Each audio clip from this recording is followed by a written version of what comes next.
I've got a feeling I'm going to regret this, but this week's project is none other than the Dragon Ball Z protagonist himself, Goku. This will be my second attempt at drawing him, since my first try went down like a lead balloon. This time, I'm not going to overthink it, instead I'm just going to redraw this exact image, but in my own realistic style. What could possibly go wrong, right?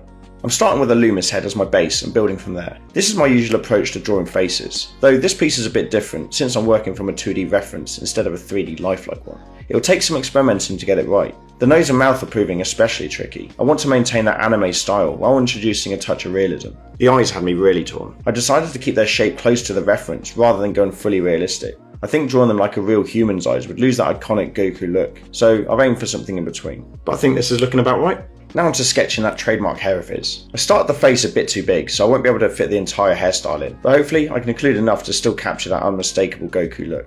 Alright, time to start shading. My reference image doesn't really give much detail when it comes to the shadows and contours of Goku's face, so I'll have to rely on a bit of creative interpretation here. A lot of shading faces just comes down to experience, but to be safe, I pulled up some reference photos on a site called Pexels, basically just images of faces. They're a great tool to help guide me on how the light and the shadow should fall. I also added a few battle damaged grazers, another little hack to add a little bit more realism. After that, I blended all the tones together using a white Prismacolor pencil for the lighter areas, and a colourless blender pencil for the rest. Then finished it off with some extra highlights using white gouache paint. Fingers crossed I haven't ruffled any Dragon Ball Z feathers just yet. Join me for part 2 tomorrow.